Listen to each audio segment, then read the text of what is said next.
doing what you're like doing. This is like the dumbest story in the world. And this is all this is an accident. That's Total usually accident. how the best things happen, Chris.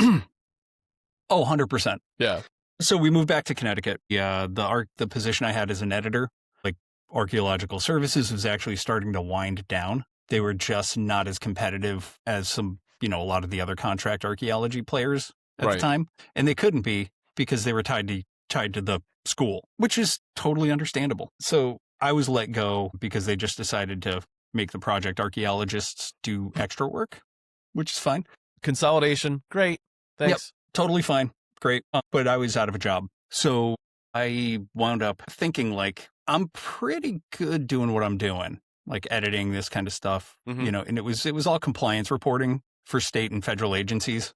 Like, you got to make sure like everybody's on the same page with what work needs to happen, how it needs to happen, when it needs to happen, that it was done within the regulations of the law. And, it's fun stuff. Like I get to read about archaeology all day. Cool.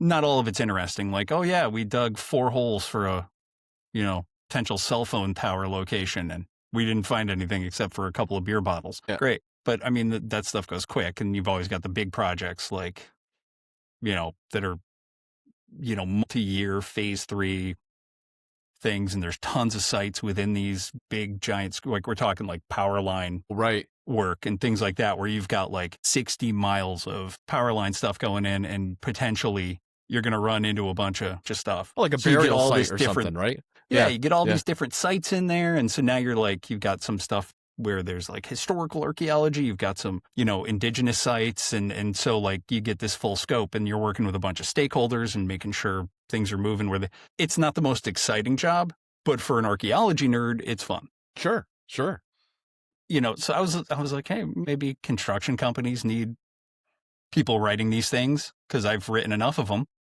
from the other side. But so I'm like sending applications off to some of the bigger players, and I wound up sending out like 80 applications. I never heard boo from anybody. I'm calling, especially the places I really wanted to work and who archaeological services had worked with tangentially before. I'm like, maybe I can leverage that. And I never even got a phone call from anybody. I couldn't even get anybody but the receptionist on the phone for whatever reason. I don't know why. Yeah. Krista had taken a job at an audiobook publisher who's right up 25 minutes from our house. Yep. As a graphic designer. And she was getting settled in, and it had basically been like 4 months where I didn't have any work. Yeah. And so just in case you don't know, June is audiobook month. Oh, really? Yeah. So this is 2016. They're ramping up for audiobook month. It's like end of April. And they are, this is back when physical media was still semi hanging on. It was a pretty big chunk of the game still for audiobooks. It was starting to transition away, but it wasn't quite there yet. So they were hiring an extra person for second shift to stand in their CD burn room and burn CDs. And she was like, hey, they're hiring. Do you want to go? I'll pass your name along.